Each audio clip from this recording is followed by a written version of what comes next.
আসসালামু আলাইকুম। আশা করছি সবাই ভালো আছেন। এই তো দেখতেই পাচ্ছেন নতুন আরও একটি ভিডিও।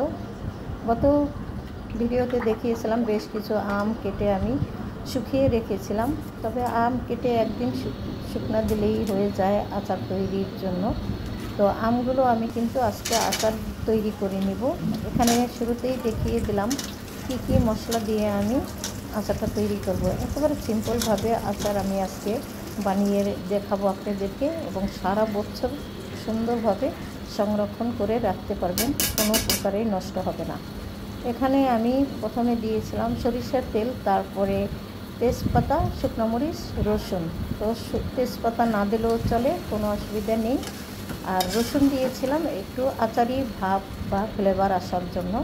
আর শুকনো মরিচ দিলে মরিচটা খাওয়ার সময় আপনি ডালে অথবা খিচুড়িতে একটু নিয়ে খেলে ভীষণ মজা লাগে।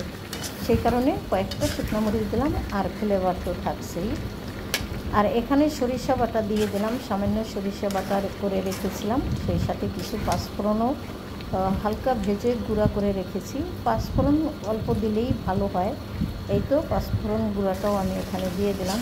আপনারা চাইলে তেলের ভিতরেও আস্ত কয়েকটা পাঁচফোড়ন দিয়ে দিতে পারেন, তবে পাঁচফোড়ন বেটে না দেওয়াই ভালো, এতে করে আচারের কালার নষ্ট হয় এবং খেতেও তিতে তিতে লাগে। যাই হোক, এখানে দিয়ে দিলাম আমি কিন্তু ভিনেগার।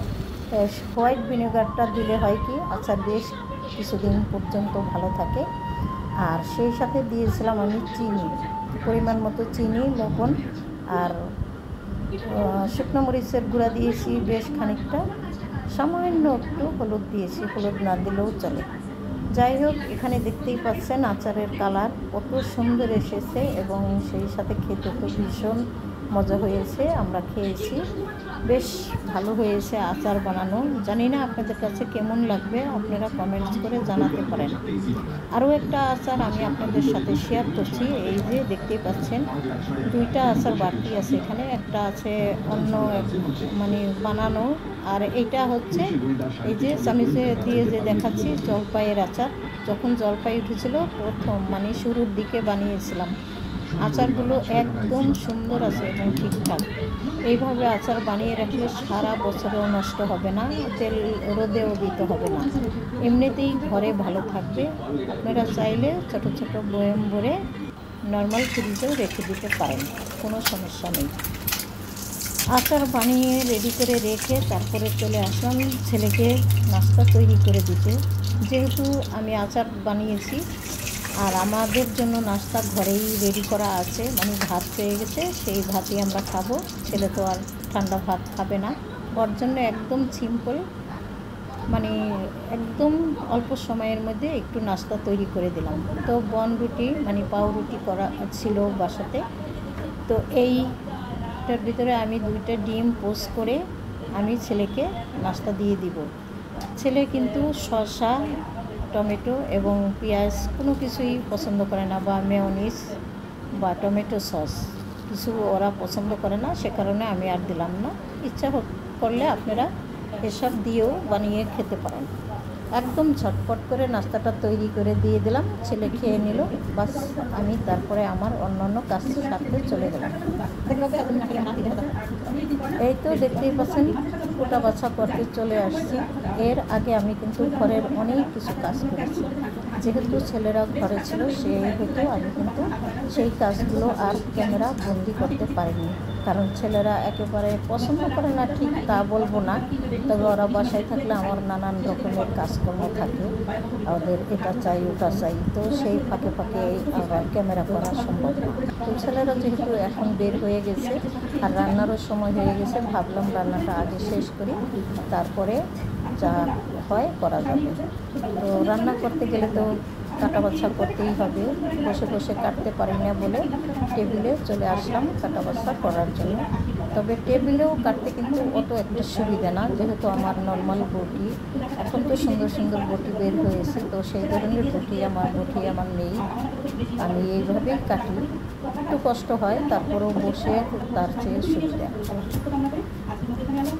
তো এখানে তড়িঘড়ি করে কাটা বাচ্চাটা করে নিতেছি।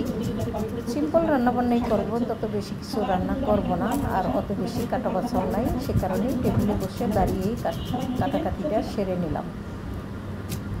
আর ভিডিওতে কিন্তু ওইভাবে আমি কোনো কিছু দেখাইতে পারি না, তবে যদি বাসায় কেউ না থাকে তখন আমি ভিডিও করতে সুবিধা পাই এবং সম্পূর্ণ কাজ আপনাদেরকে দেখানোর চেষ্টাও করি। ঘর গোছানো, কাপড় ধোয়া এবং ঘর মোছা সবটাই দেখানোর চেষ্টা করি। বিভিন্ন রকমের কাজ তো ঘরে থাকে, সেগুলোকে তো নিজের হাতেই করতে হয়। যাই হোক, রান্নাবান্না করতে চলে আসলাম। গতকাল রেখে গিয়েছিলাম, বেশ কিছু চিংড়ি মাছ কিনেছিল, সেখান থেকে অনেকটা চিংড়ি মাছ ওই দিনই রান্না করে ফেলেছি। আর হালকা কিছু চিংড়ি মাছ ছিল, সেগুলো আমি এখন ফুটে গেছে জাল দিয়ে ডিপ ফ্রিজে কিছুটা মাছ রেখে দিলাম। আর হালকা অল্প কয়েকটা মাছ দিয়ে একটু জালি কুমড়া দিয়ে হালকা ঝোল করে নেব। তো মাছটা প্রথমে আমি কুমড়াটা একটু বসিয়ে কষানো দিয়ে তারপরে অন্য চুলায় দিয়ে এই দিয়ে শাক বসিয়ে দিলাম। শাকটা আমি পেঁয়াজ, কাঁচামরিচ আর রসুন দিয়ে সেদ্ধ বসিয়ে দিয়ে তারপরে আবার চলে আসলাম। কী অবস্থা দেখতেই পাচ্ছেন, শাকটা কিন্তু একদম মজে গেছে। অল্প একটু শাক ছিল আর খুবই নরম, তো রান্না করলে ভালো মজাই হবে। এই সিজনে কিন্তু ডাঁটার শাক খেতে ভীষণ ভালো লাগে আমাদের কাছে। আর নতুন ডাঁটার শাক কিন্তু এখন সিজনাল আর কি, অন্যান্য শাকের তুলনায়। তো যাই হোক, এখানে আমি অল্প কয়েকটা মাছ ভেজে নিয়েছি, বিলে মাছ। এই মাছগুলো আমরা এমনিতেই খাবো। হয়ে গেছে আমার মাছ ভাজা, সেই সাথে শাক রান্নাও হয়ে গেল। ঝটপট করে রান্না শেষ করলাম আর আপনাদের সাথে শেয়ারও করে দিলাম। এইভাবেই সবসময় ঘরের কাজকর্মগুলো করে থাকি। এদিক থেকে আমার কিন্তু মাছ রান্নাটাও হয়ে গেছে। বাস দুপুরের খাওয়া দাওয়া শেষ। এখন ছিল রাতের বেলা।